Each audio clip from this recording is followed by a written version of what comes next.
He's trying so hard to get the queen out, but she's stuck in grass. What? More spread out there. Yeah, a little bit more spread out. Yeah. Alright, let's change the color.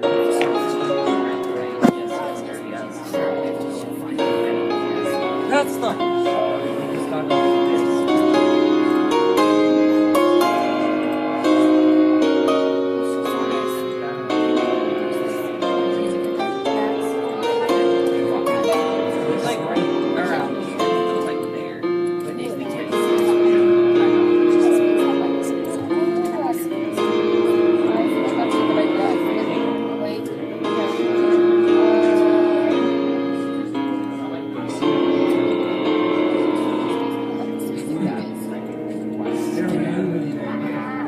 Oh god, I don't even know. Oh wait, okay.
Hey guys, welcome back to an episode by Brennan World, and I'm just gonna get right into it. So hopefully you guys liked everything in the intro, and yeah, so I'm just gonna start off with my review for Thor Ragnarok.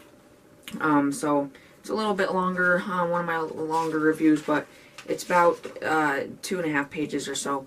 Yeah, so there are minor spoilers, just a warning.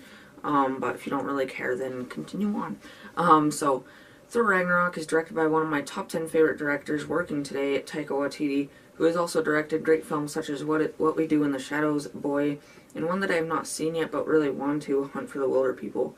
It is the newest addition to the Marvel Cinematic Universe and the third and final film to the Thor trilogy. And I can definitely say it is the best one out of the trilogy because Thor the Mightiest Avenger and Thor the Dark World are honestly probably my two least favorite MCU movies so far. But this one is probably at least in my top 6 favorite or so. It stars Chris Hemsworth reprising his role as Thor, not seen since Avengers Age of Ultron, Cate Blanchett as Hela, the Goddess of Death, Tom Hiddleston reprising his role as one of the best MCU villains, Loki, Mark Ruffalo reprising his role as Bruce Banner / the Incredible Hulk, last seen also in Avengers Age of Ultron, Tessa Thompson as Valkyrie, Jeff Goldblum as the Grandmaster, brother of the Collector, played by Benicio del Toro, and one of the few elders introduced in the MCU so far, Karl Urban as Scourge, and Taika Waititi himself as Korg, who belongs to the Kronan species, originally known as the Rock People from Saturn. And there was first a Kronan in Thor the Dark World who got smashed to bits by Thor after a few seconds of screen time. There were also 2 Kronans briefly cameoed in Guardians of the Galaxy Volume 2.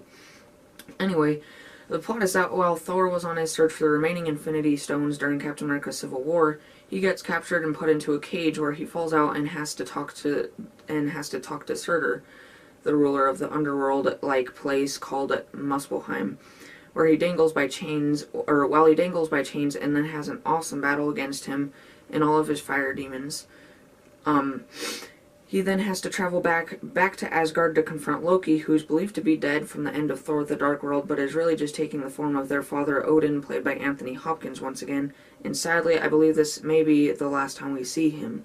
Anyway, Loki stranded him on Earth in a retirement home named Shady Acres, which is a reference to South Park.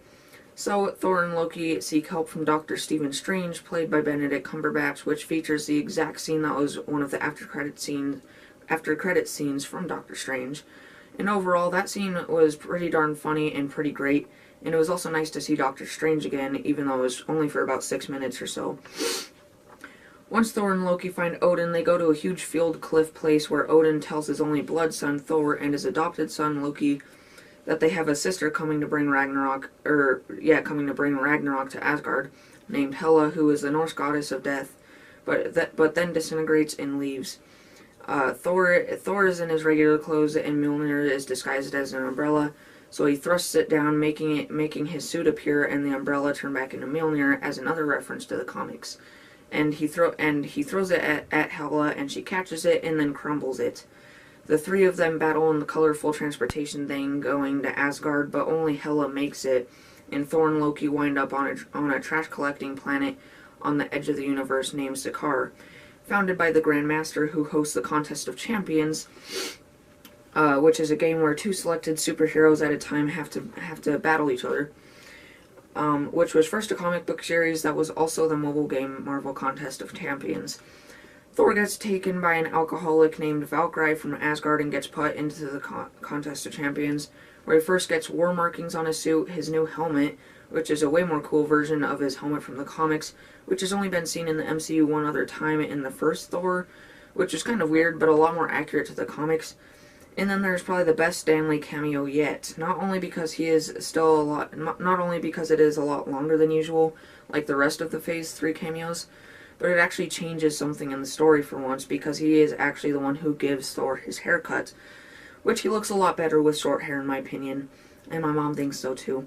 And he also meets a new friend named Korg, which you would think would have a deep, growly voice, but just has Taika Waititi's regular New Zealand accent, which was exactly like how he sounded as his character in Boy.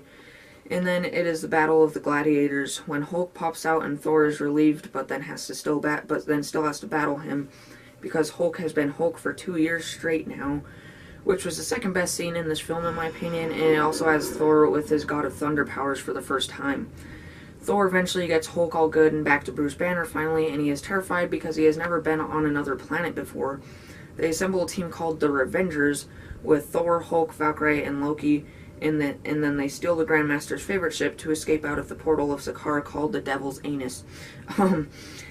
And that was an epic chase scene through Sakaar, which was a lot like a Star Wars planet.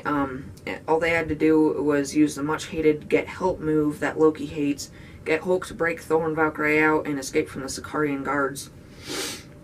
Anyway, once they get back to Asgard, Hulk and Valkyrie start to rescue all of the Asgardians, including Heimdall, played by Idris Elba, and get them on the big ship thing. And Thor is finding Hela and Scourge, that was an Asgardian guard, turned to Scourge the Executioner by Hela, who wields two M16s that he states that he got from a place in Midgard called Texas. And Asgard is all wrecked with the art of the story of Hela fighting alongside Odin, with Mjolnir being hers, and her dead Asgardian guards, and the dead giant wolf named Fenris Wolf being brought back alive by Hela with the eternal flame. The one-on-one battle is awesome and ends with Thor losing his right eye, which hints at the Thor comics where he is older and is missing one of his eyes like Odin, and one of his arms. And then the whole Revengers team fights against Hela in an epic battle on the Asgard bridge. It has a scene of Bruce purposely falling out of the ship after talking to Valkyrie to just hilariously flop down in front of Fenris Wolf to then turn into the Hulk and fight him, which was a lot like a scene from The Incredible Hulk. And then Scourge, now hiding on the ship because he turned back to the good side, uncovers himself to fight off some bad guys to eventually make the ultimate sacrifice. Then Thor has another vision of Odin talking to him after Hela asks him what he is the god of again. Thor tells Odin that he is not as strong as Odin, and he says, "You're right, you're stronger," and says that he doesn't need his hammer, he isn't the god of hammers. The hammer was only to channel his powers. And so he comes back to completely demolish all of the bad guys with his God of Thunder powers again, in the best scene in my opinion.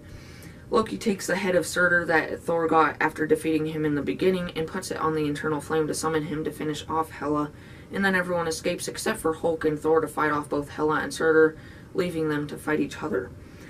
They all start heading to Earth to build a new Asgard on Earth, like in the comics, only to be stopped by a huge ship, which is Thanos' ship, which makes sense because this film leads right into Avengers Infinity War, again my most anticipated movie for like the past 3 years now, cannot wait, and next year is going to be a great year for the MCU. This year was, of course, but next year you got Black Panther first, which looks amazing, I can't wait, he's one of my like top 6 favorite superheroes. And then you got Avengers Infinity War just a couple months after that. And then, I can't remember what else. I believe Captain Marvel's coming next year too. I can't really remember, but anyway, and on the teaser trailer, the Guardians of the Galaxy are coming up on the wreckage of Asgard, which was literally completely exploded by Hela and Surtur, just as Thor comes crashing into the Milana's windshield. So I am thinking that Thanos blows up the Asgardian ship, leaving most of them dead except for sure Thor, Loki, and maybe Heimdall, and then maybe a few other people, and that is where Avengers Infinity War takes off from. And the second post-credit scene shows the Grandmaster coming out of one of his ships all dazed with his 2 girls talking to some of the yard scrappers. Sadly, the last of the Infinity Stones is still not seen in this film either, as many thought it was going to. The best and most reasonable place for the Soul Stone to be would definitely be Heimdall's all-seeing eyes, and all of the others have been found, the Space Stone being in the Tesseract on Asgard, which was mischiefly looked at by Loki while he was taking Surtur's skull down, which would also make sense if he took it because he was seen giving the Tesseract to Thanos on the Avengers Infinity War teaser trailer, and then the Mind Stone from the Chitauri Scepter, which is now currently in Vision's forehead, and he was seen in like just human form on the filming of Infinity War, so everyone thought he was just going to die when the Infinity Stone gets taken out, but he might just turn into just regular human, so that would be cool too. But anyway, where was I? Yeah, the Reality Stone from the Aether, which was last seen with the Collector in his collection place on Planet Nowhere on Guardians of the Galaxy, which is now unknown since it got blown up. The Power Stone from the Orb, which is currently in the Xandar Nova Corps vault, and the Time Stone, which is in Doctor Strange's Eye of Agamotto, which is currently in his Kamar-Taj library. So anyway, now for the characters. Thor was probably the best yet, since he looks a lot better in my opinion, and also has a lot more humor and lovability, and his God of Thunder powers are insane. And same with Bruce Banner / Hulk, since he finally is a good, memorable character as both Bruce and Hulk, since he can now fully talk as Hulk instead of just a couple of words, and has a lot more control over Hulk.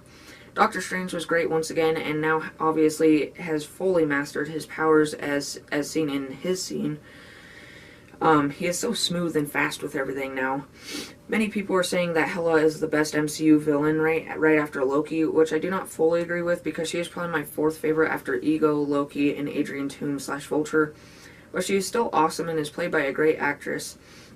I will definitely, and she will definitely be appearing again. And her powers are awesome, mainly her super fast summon blades that she can throw or use as a sword, and much more. I just felt like sometimes she was just an exposition feeder, and it got kind of annoying how she was always telling everyone to bow down to her, and that she was taking Asgard. It came off as cliched villain after a while. Valkyrie was great and probably my favorite Thor woman sidekick person yet since he broke up with Jane, which is actually just Natalie Portman getting off of Marvel contracts, and Sif, along with the rest of the Warriors 3, getting killed by Hela when she arrives at Asgard. And her story of her being the only one surviving out of the Asgard Valkyries from their battle against Hela and her army was great. It was like a mythology painting and was probably the most beautiful scene in this film.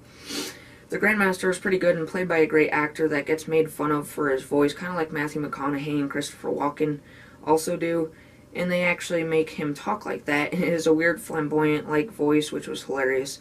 and his tower also has head statues around it, with the most noticeable one being Beta Ray Bill's head. Scourge was okay. He was a pretty round character and was very accurate to how he looks in the comics. Loki was great once again, but I will say he is getting kind of old because he was the main villain in Thor, where he died only to come back to also be the main villain in Avengers, and then he died again in Thor: The Dark World to come back again in this Thor. Kind of like Megatron in the Transformers franchise. Odin was good once again, and again, sadly, probably the last time. And Korg was without a doubt the most funny character in this film. Again, I absolutely love Taika Waititi as a director and an actor, and my loved voice as Korg was great. He was a lot like K2SO from Rogue One: A Star Wars Story. And his little friends were also pretty great, especially with the one scene toward the end where he thought that one of them was dead. Overall, Thor Ragnarok was pretty great, but not as great as I thought it was going to be. But it was still the best out of the Thor trilogy. I loved all the references to the comics, like the guard standing behind the Grand Master on one scene, who looked a lot like the Celestial that was seen on Guardians of the Galaxy. And then Thor was talking, and then Thor talking about being turned into a frog, like in the comics. Loki turning into a snake to attract Thor to him because he loves snakes, only to transform back into Loki to stab him, and much more. I also loved Thor. I also loved when Thor was being brought to the Grandmaster on his moving chair thing, while getting talked to by a voice in a colorful tunnel thing, while the Pure Imagination song, which is obviously a reference to the original Willy Wonka and the Chocolate Factory. And I love the characters, colors, and how it had Taika Waititi's directing style and humor, especially on one scene which was full-on Taika Waititi, since, of course, it was directed by him. I also loved how they actually used the Immigrant Song by Led Zeppelin for the first official trailer twice in this movie. Once during the beginning Surtur battle, and then again during the God of Thunder power battle during the final battle, which sent chills down my spine like a few other scenes. A lot of movies never actually use the songs that are on any of the trailers in the actual movie, so it's kind of nice. My only cons with this film is although it is the shortest MCU movie so far, it still seems kind of long, but not as long as the first two Thor MCU movies. But there was also this joke made during the Sakaar escape chase scene that was not Marvel Disney-like. It was Kingsman level and was just very inappropriate, which I don't really mind. It's just how out of place and unneeded it was. But that is about all. It was also kind of weird how the scene where Hela smashes Mjolnir was changed drastically from the trailers to the film. How it was in a New York City alleyway in the trailers, but it was in the field place in the movie. I don't have a problem with it. It's just very rare that something changes that much from trailers to the actual film. So yes, I do recommend going to see Thor Ragnarok in theaters and buying it once it comes out on physical media. And it will be in theaters for a little while longer because I went to go see it the second day it was in theaters worldwide on November 4th, because it was too dangerous to go on the 3rd because of the heavy snow and ice in Great Falls, Montana that came out of nowhere, since that's Montana. And then a few other things I wrote down that I forgot to type in the review is you guys know that in Odin's Vault there's the things that are in there are the Casket of Ancient Winters, the Turning Fork, the Eternal Flame, the Warlock's Eye, Tablet of Fire and Time, and the Tesseract. But then there's also this thing that was seen in the background on the first Thor movie, and it was the Infinity Gauntlet with all 6 stones already in it. But then after that, there was they were still trying to find all the Infinity Stones, and they still haven't found the Infinity Gauntlet. So for years now, I believe the first Thor came out in 2011 or something now. For years now, everybody's been trying to figure out, what in the world? Why is there 2 Infinity Gauntlets, or is one fake or whatever? But yes, Hela finally confirms that. It was kind of like in Spider-Man Homecoming, how everybody was just in Iron Man 2 at the beginning of the final battle, when that little kid with the Iron Man voice changer, which I used to have one of, along with my Darth Vader one, when he was standing there and he was like that, and then Iron Man came behind him and blasted the little hammer droid. And the little kid thought that he did it. Everybody thought that he was Peter Parker, just younger, and that's why he's such a big fan of Iron Man and Spider-Man Homecoming. And then, and they just, once they finally, Marvel didn't have the rights to Spider-Man back then, but now that they do, Tom Holland was just at Comic-Con, I believe, this past year. He was just oh yeah, let's just say that yeah, that was Peter Parker. So in this, Hela actually confirms that fan theory. which she confirms the fake Infinity Gauntlet theory when she's walking through there and taking rule of Asgard and everything. She walks next to the Infinity Gauntlet and she just pushes it off the shelf, and she was just like, ugh, fake. And just like exactly like that. And everyone in the theater just like laughed because they're so happy to finally have like one of the biggest Marvel fan theory mysteries of all time. So I just want to talk about that. And just a little fun fact, during the play scene where Thor comes and confronts Loki and everything when he first gets back to Asgard, the third brother of Chris and Liam, Luke Hemsworth, plays Thor in the little play, and Sam Neill, which is best known for the main character on the first Jurassic Park, he actually played Odin during that play. So that was just pretty much everything I wanted to talk about extra right there. And so that is pretty much it for my Thor Ragnarok review. So definitely make sure to check that out. And so now we'll move on with the rest of the day vlog. So if you guys liked my review, and now on with the rest of the day vlog. Okay, so now time for my Clash of Clans account update. So I haven't done one of these for a while, but yeah, so just getting right into it. Again, kind of like last time, I didn't make a list of everything new like I have done for my first few, but I'll just pretty much go through what I can remember that I've done. But I've been doing a lot lately on here. But as you can see, I am now level 86, and I'm just about going up to level 87. And then just for my everything I have, you can see my troops. I upgraded my giants to level 4, a few other things there. So now, for my main troops, I don't know, I can't remember if I showed this on the last one, but I do have Lava Hounds now. So I just need bowlers and that, but I have to upgrade my Town Hall, and of course I'm not quite ready to do that yet. And then I have both the heroes except for one, and all of the regular spells except for one, and all the dark spells except for one. But that's the first thing I want to show right here. Is you can see my dark spell factory is actually upgrading to level 4 now. So in 8 days and 23 hours, I will have all of the dark spells already. That's the skeleton spell, I believe. So by the next time I'll have all that, and there will only be 4 empty slots there. And then you can see I also got gold grab and elixir escape, all 3 stars. So I got that. So you can see all the achievements I'm getting done. I'm just missing a few here and there. So getting pretty darn good with that. And then my builder base ones. And then, of course, for my builder base, you can see ever since the update came out, I had to upgrade my troops, but my dragons, or my baby dragons, my raged barbarians, my sneaky archers were all max level 12.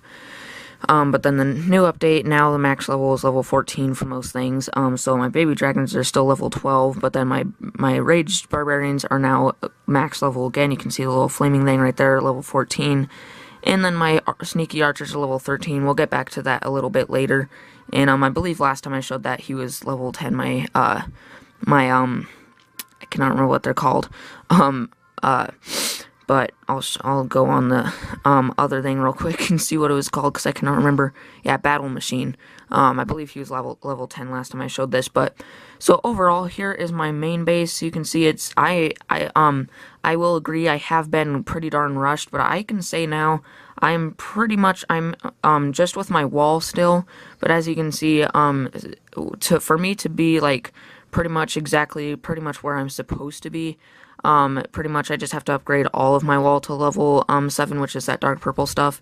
And you can see I'm pretty darn close. Even this extra wall outside is already level 7. And you can see I've just been slowly going around. There's actually an event going on right now with 4 times star bonus, but I don't have one right now. But so instead of like my regular like 200,000 golden elixir and like 100 something dark elixir, I get like 600,000 golden elixir and like 1,000 something dark elixir. So that's been really helping out. But just slowly, because each piece of wall costs 200,000 gold, so I almost have enough to upgrade another one. But so slowly I'm getting it upgraded. You can see I am just slowly building onto right there for now. But all I have to do now is just upgrade that wall right there, that wall right there, and then that wall right there. But of course, definitely for sure, without a doubt, by the time I make another Clash of Clans account update, I can promise that all of my wall will be level 7, and I am finally not going to be rushed at all. I'm pretty much exactly where I'm supposed to be. So taking you through my defenses to show how much else I'm not really rushed is why my wall is the only thing rushed currently, just that level 6 wall. It's just because I believe the things I didn't show last time, first off, first off, I upgraded every single one of my my air bombs to level 3, so that's pretty good. And then of course every one of my spring traps is still level 1, but all my giant bombs are now level 2. And then I know I showed this last time, but all my bombs are level 3. But then, yeah, so then of course both those wizard towers are level 4, but now both those wizard towers are full, like, diamond looking. They're both, level 6. That's pretty darn good, that one and that one. And so yeah, so then, other than that, I can't remember if I showed this last time, but that, my second expo is level 2, so now both those expos are level 2. And then I got all 3 of these mortars, like, full gold, level 6, so they now launched, like, the flaming ball thing, so that's pretty darn nice, and that's when mortars really start getting good. And then my cannons, of course, those 2 are both still level 8, but then both of these cannons are level 11, you can see that one right there, and that one, and then, of course, I have my double cannon level 11. So yeah, so then, can't remember if I showed this last time, my laboratory is level 7, so yeah, but then also my archer towers, I have 4, 2 right there, and then, 2 right there, which are still, level 7, it's not that great, but then my 2 main ones right here, I believe last time I showed them, they were the level 10, which is, like, the ones where they basically look like that, but then, like, the little blocks around the top are, like, dark gray, and then it has, like, gold on the edge, on, like, the edges of the outside posts, and those are pretty cool looking, but these, in my opinion, are probably one of the coolest looking, upgrades of the archer tower, and you can see both of my main archer towers are now level 11, which is, of course, the, like, black, gold, and red one, so that's pretty darn cool, and I can't upgrade it again right now, but then they will look like that. And you can also see why I'm not rushed anymore, is because a lot of my stuff is getting to max level, like my laboratory, you can, or not max level, but for Town Hall 9 max level, you can see my laboratory is max level. This, once it's done upgrading, will be not only max level for Town Hall 9, but just max level overall, because as of right now, level 4 is the highest for the Dark Spell Factory. And then my regular Spell Factory is max level. And then the other thing I did is I upgraded, that was level 12, but then both of these, elixir collectors and both of those gold mines, I upgraded to level 12, which of course is not only max level for Town Hall 9, but just max level overall. So yeah, so all 3 of those are max level now, and all 3 of those are max level, and then I also upgraded all 4 of those to level 7, all 4 of those to level 7, so that's it for my collectors and mines and everything. And then, of course, both my air defenses are level 5, and then my other 2 are just level 2, so not that great, but, yeah, so, and then I also upgraded my other 2 storages, to max level for Town Hall 9, of course, but yeah, so those ones have been level 12 for a while, but now, or I mean level 11, but now that one and that one are both level 11 as well, and then, of course, these ones, I believe I upgraded one time since last update, which, you can see they're now level 6 instead of level 5, but I believe that is pretty much it for my main base here. So yeah, so definitely really, really looking cool, and I really love how I'm finally not, like, rushed. Even my friend that's been, like, my friend Josh, he's been saying that I was, like, really rushed, and, like, but even, like, a few days ago at school, he was looking at my base, and he was just like, really, all you need to do now to not be rushed at all is just upgrade all of the rest of your wall to level 7, and then you're pretty much good, and then you'll be right where you need to be. So yeah, so that's pretty much it for my main base. So if you want to see anything else, you can go ahead and look at that. So yeah, so basically, the other thing is, as you can see, I have 37,628 Dark Elixir, and upgrade my Barbarian King to level 10, it is 40,000, so by the next time I do another Clash of Clans account update, my Barbarian King will, probably most likely be level 10. I don't really see why he wouldn't be, but that would be pretty nice, because it does that, which isn't too much, but, since it's level 10, it also has the ability level to, the ability level is level 2, so yeah, so you can see that, so that'll be pretty darn nice, to have him up to level 2, and then my Archer Queen's still level 6, but, yeah, so that's my main base. So then my builder base here, you can see it does look different. I did change it again, and it's been like this for quite a while now, about a month or so. So yeah, so here's how it looked before and after, and, so yeah, so, but basically, the new things are quite a bit. I don't believe I showed this last time, but both of these Archer Towers are now level 6, and I also recently got that one up to level 7, and then, I believe last time both these cannons were level 6, both my crushers were still level 4 last time, but now I got both of my double cannons up to level 6, so that's pretty darn nice. Both of those firecrackers are now level 5, My air bombs are level 4. Then I got another little firecrackers over there, and that's level 3. So also the other things is I believe all my bombs, or my mines were level 3 last time, but I don't know if I showed this, but my mega mines are all level 3, and then of course all my push traps are level 3, and then all my spring traps are level 2. But then I also got, both my hidden Teslas are level 5, and then, yeah, and then you guys you saw my, you guys saw my troops earlier when I showed them earlier, but those are my troops for upgrades and everything, and of course the new update still hasn't come out where you can get super P.E.K.K.A.s and everything. So right now I pretty much bought everything that I can. I'm basically just upgrading stuff. I believe the only thing that I haven't bought that I can is an army camp, which I believe my 5th army camp, which I can hold enough now for. But before that, right now I'm currently saving up to upgrade my sneaky archers to max level again.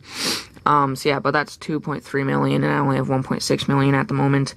Yeah, so that, by the next time I do another Clash of Clans account update, those will also definitely be, max level, because to get enough, it'll probably take me about 2 or 3 more days, with versus battle wins and everything. And then, to upgrade them, it takes 4 days, but, yeah, so that's pretty much it for that. But then I also got both of my elixir collectors to max level, currently in the game, level 7. Same with my gold mines. And then I got one of the storages up to level 7 on both of them, so that's still level 6, but then level 7. Same with over there, level 6 and level 7. And I got my roaster up to level 3 right there. My giant cannon up to level 2. And I believe last time I showed it, my multi-mortar was still that, but my multi-mortar is level 5. My guard post now level 5. I believe my clock tower was still level 6 last time, but, yeah, so that's my new base. I really love how it looks. For once, it's actually, like, perfectly symmetrical and really nice looking, because usually it's pretty hard to do that, just because on the other map, your main base, you can actually, like, put the walls how you want to, but on this map, as you can see, it's just each wall is actually, like, 5 pieces of wall put together, so then you upgrade them all together and everything. So yeah, so that's it for that for now. So yeah, so that's pretty much it for my Clash of Clans account update. So, yeah, next time all of this so things to expect for my next Clash of Clans account update is, of course, all of my wall will now be level 7 on the next one. I will have that spell, the skeleton spell, of course. My Barbarian King will be level 10. And, don't really know, I can't confirm anything else new on here as of right now. I'm just going to keep on going, but then confirmed on this one, that I'll have by next episode, or my next Clash of Clans account update, is my sneaky archers will, of course, be max level. I don't know if I can really confirm anything else on there quite yet. Yeah, so make sure to check out next time where I'll show some more stuff, but for now, that is it for this part of this day vlog. Okay, so up next, I made that quite a while ago, but I just now got it printed out and hung up. But you guys know these are my, car posters for, like, all of the most cool, exotic, or my favorite cars that I've seen in real life. And you guys have seen all 4 of these a couple of times, but my newest one right here is just mini, and as I, add more cars to it, when I see some more that I want to add to it, I will, of course, print it out a little bigger, because you can see there is room for quite a bit more cars on there. But as of right now, I'm not going to print it out full size when there's only a couple cars on there. But, yeah, so the first one is actually my dad's car right there, which I believe you've seen a few times. It is, a 1976, I believe. 1976 or 77, something like that. But it's an MGB Roadster. And he still has that. He's actually trying to sell it, but before that, he actually had a little yellow Spitfire. Triumph Spitfire. And then that's one of my favorite, like, older cars, which is a Plymouth Barracuda, which I've seen quite a few of, and mainly in that lime green and it says, like, CUDA on the back. One funny thing is on the little gas tank cover thing, it actually just says gas hole, which I think is kind of weird. If you ever see one, just look at the gas tank thing and you'll see it. And then the other thing is in the Target parking lot, a few weeks ago, my dad and I saw a little 2002 Toyota Supra, so I thought that was pretty darn awesome. That was I believe my first ever, my first and only Toyota Supra I've seen so far in real life. And I can't really remember the color of it. I'm pretty darn sure it was silver like that, so that's the color I just put up. Yeah. And then, the other ones, just because I, of course, couldn't get a picture of that one, because we were just kind of driving by real quick. But then the last one right here is, I believe it's 2016, the 2016 Honda Civic Type R. I really love them. Yeah, but there was one at you saw on the last day vlog, I believe it was, where where we went to the SCCA or whatever it's called, and I got to, race in a BRZ, that a guy let me ride in, and, that was there too, and it was probably the coolest one I've seen, because it was like that cool gunmetal gray, type color, and then it had red outlining on the bottom mixed with, the carbon fiber, because you can see that outlining stuff is red, and then there's carbon fiber, and I had red brake calipers and everything, and it was just really cool. And there was also in the grill, it had some little red LED lights, and then the back and everything, and I just really love those. So yeah, so that was the first little thing that I had to show. So now on my updated movie poster wall. So yeah, so for my updated movie poster wall, last time we left off, I believe on these three right here.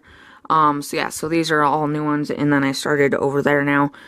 So the first one right here is Some Like It Hot. It was my first film that I have seen with Marilyn Monroe, and I also had Tony Curtis and Jack Lemmon, I believe that's how you pronounce it, but it's directed by Billy Wilder, and, Mr. Wilde, my, movie teacher, he has that's one of the many posters he has hung up in his room, and I saw that it was free on Amazon Prime, so I pretty much instantly jumped on that, and it was pretty darn good, probably for, comedies from, the 50s and all that, probably my favorite. It was, if you've ever seen the movie called White Chicks, I'm pretty sure they completely got their idea from that movie, because it's basically those two guys right there, those are actually guys. They basically dress up as girls and get with this little, dance group, that go around and perform and everything, which Marilyn Monroe is kind of one of the lead girls of, that plays the ukulele, which you can see right there. And they basically join to get with her, and one of them accidentally gets with a man, and then that's kind of the funny thing at the end, and he ends up getting stuck with him, and he's all mad while the other guy is sitting in the back of the boat, and he ends up with Marilyn Monroe's character. So yes, that was pretty darn good, and it's free on Amazon Prime, so definitely check that out. Next up is Scarface. You all know this one. It's one of the most iconic, most successful movies of all time. And that was very, very good. I really liked that. I actually watched it on Halloween, and you guys saw on my Sweet 16, I got 3 movies, and 2 of them were Scarface and Blade Runner. And I said that I would give my thoughts on them and hang up posters for them to show on the next day vlog. And so yeah, so both of those, so I can also give my thoughts on both of them now. But yeah, so Scarface, very good movie, and I absolutely love that. I love the little, action scenes and everything.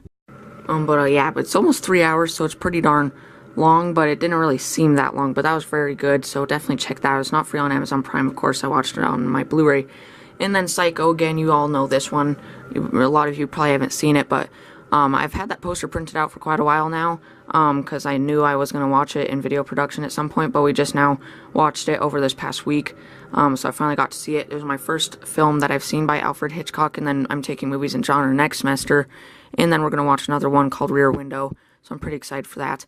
But Psycho is probably it's one of the highest rated movies of all time, and that was very, very good, and I absolutely love how, Alfred Hitchcock, makes up, different shots and stuff for, every single one of his movies, and he makes little cameos in every single one of his movies, if you didn't know that. So next up, Blade Runner: The Final Cut. I don't know if it was that long, I can't remember the runtime, but it kind of seemed long, but, other than that, I just didn't really like how it was, in the night the whole entire time, because it was kind of dark the whole time.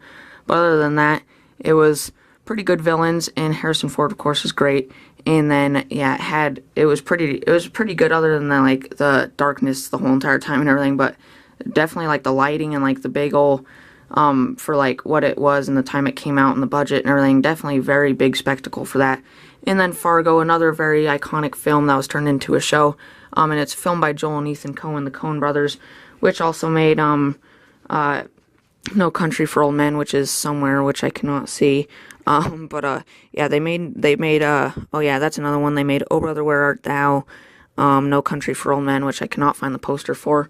But then they also made, right there up there, the Hudsucker Proxy. They also made that one.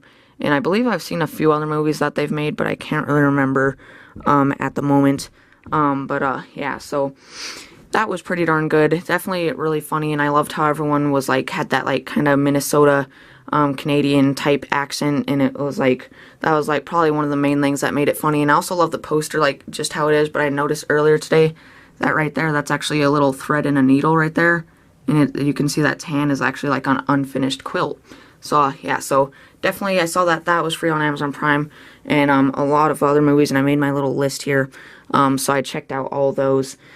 And yeah, but most of these are free on Amazon Prime currently. So yeah, so that was definitely also really good, and it wasn't even that really long ad. Steve Buscemi, can't remember his name, but he was on a lot of movies. He's one of the main characters, and a few other people. But probably one of my most favorite, if not my favorite, Coen Brothers films. And then Only the Brave, if you guys remember on my Sweet 16 video, I gave my review for that. That was a very good movie, and I said that I would show that I have the poster up on the next day vlog. And there it is right there. Just got the main poster. So yeah, so then on to the next one, Into the Wild. Basically, it's actually based on a book, which I have right here. It's actually based on this book right here.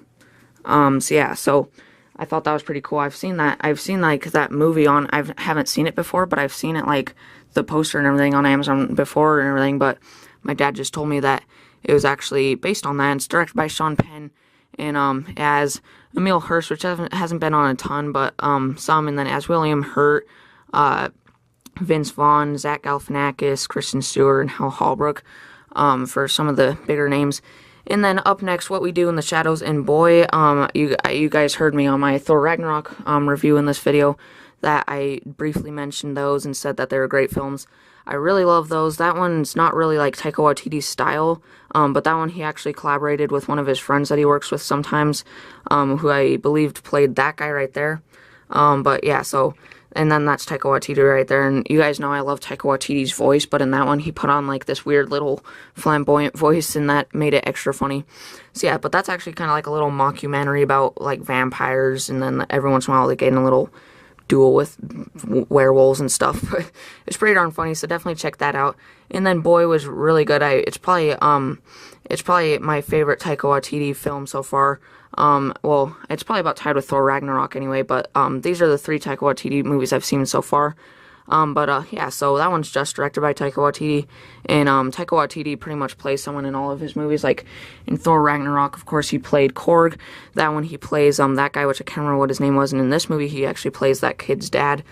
And yeah, but that was a really good movie. It was a really like small cast, like not big. It was a big set. It was almost like on a New Zealand island looking place. But yeah, so pretty darn good movie right there. I mean, my dad and I watched that together. And then right there, I had the Toy Story trilogy, and if you're thinking that, wow, you just now saw those, no, I've actually seen each one quite a few times. We actually own all 3 of them. So yeah, so, and those ones came out like just before I was born, I believe, because I believe that one was before I was born. That was like 1996 or something like that. That one was like 2001, so that might have been like the year I was born. But then Toy Story 3, of course, came a lot longer after. And then, of course, Toy Story 4 is coming out in 2019, so I will probably see that, not in theaters, but probably I'll rent it when it comes out, and probably add that on to there, and I don't know if they're making a 5th one yet. Yeah, so I got that, and the main reason why I got it up is because not only are they good animated features, they're kind of like the first movies to really, like, bring the animated, like, style to there. They're kind of like the first big animated movies, or well, Toy Story anyway. But also, I guess they're very high-rated movies. Toy Story 2 has like a 7.9 or something, so it's not like, it's still pretty darn good, but not like amazing. But Toy Story and Toy Story 3 have an 8.3, which is, I mean, that's like top 60 films of all time. I believe they're both in the top 70 at least. I don't really know, but they're pretty darn high-rated, so that's the main reason I did it. But then, other than that, I got Black Hawk Down right there, which is actually directed by Ridley Scott, which you probably know him. He directed, I believe the first 2 Alien movies, maybe just the first one, I can't really remember, but he also directed Prometheus and Alien Covenant, and I believe a few others. I can't really remember, but I believe I have a few up here that he's directed. I believe he directed the first Blade Runner. I can't really remember, but yeah, so he directed Black Hawk Down.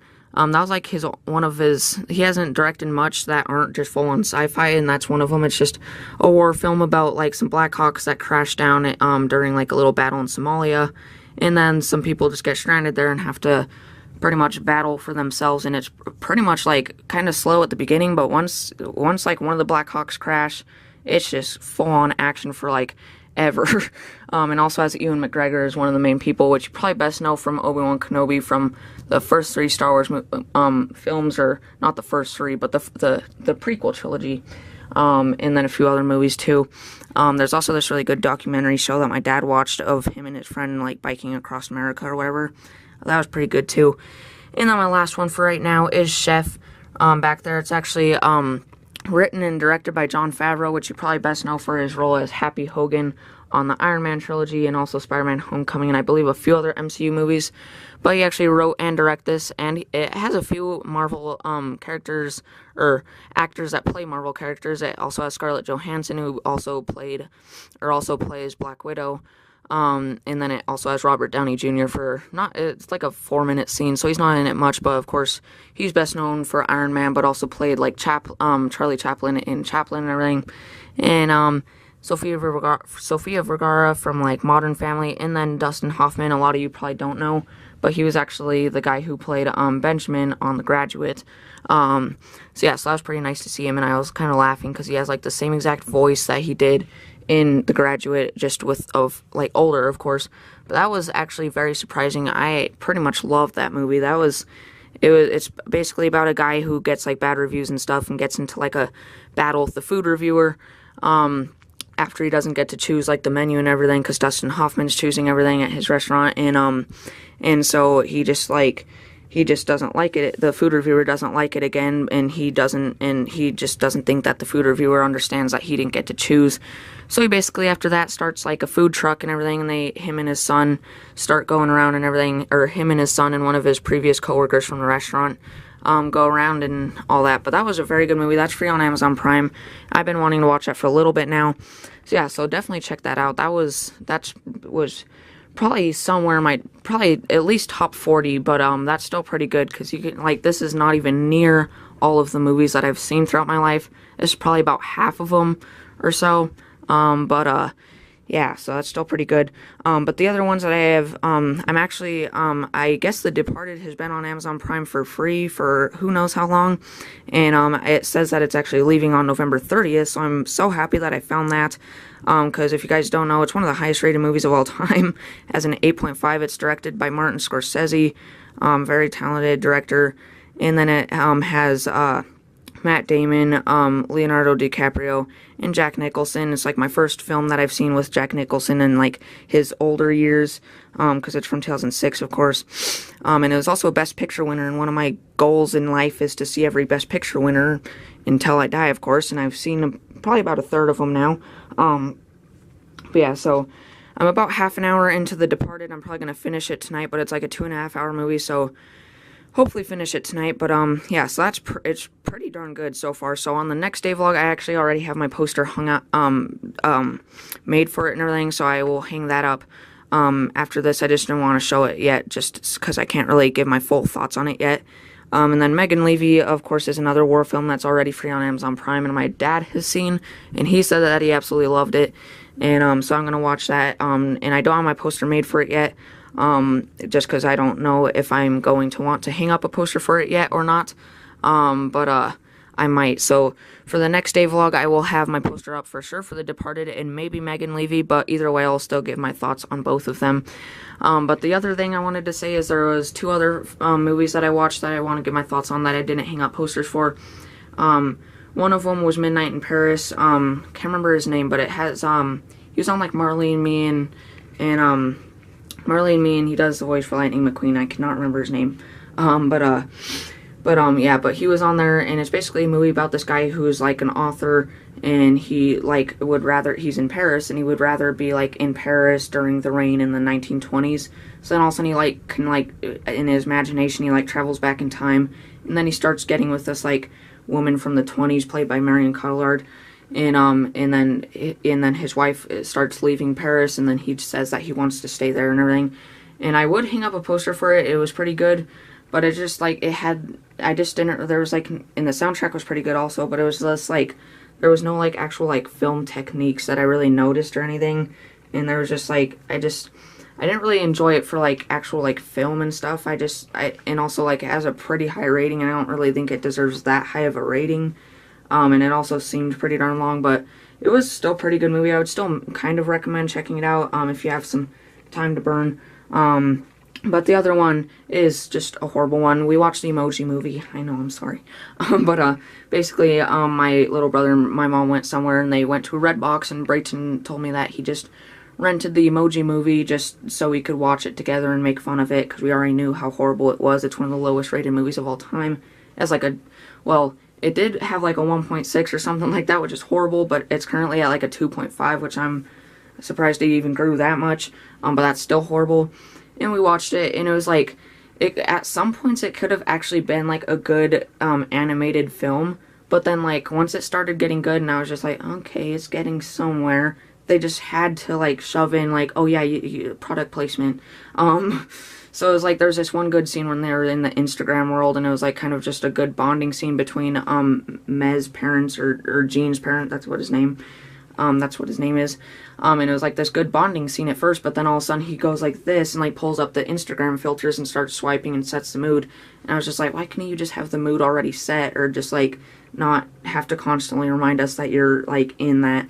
And also just like the emoji dance where he like put his hands in front of his face and pulled them back down with like different emotions every time he did it. That was like very, very cringy.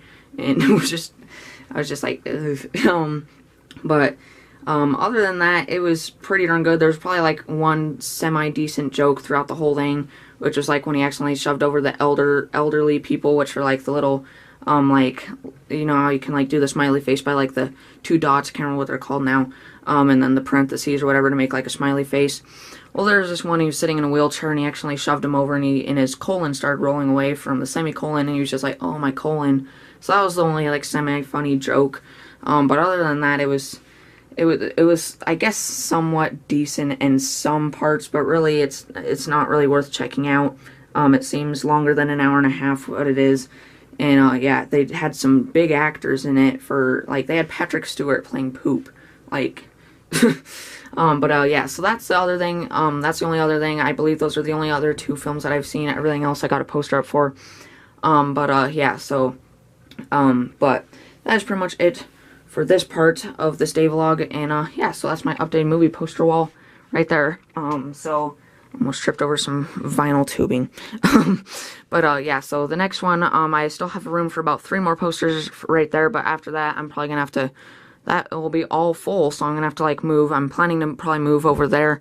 But yeah, so as of right now, I'm not in there. Only about like once every other month or so is there like, do I go on Amazon Prime and they added like tons of movies. Usually it's just like a couple at a time, but about once every other month there's just like tons of like really good movies that I have really been wanting to watch that just all of a sudden pop up on Netflix or Amazon Prime, and that's when this happens, and I get like tons of posters all at once.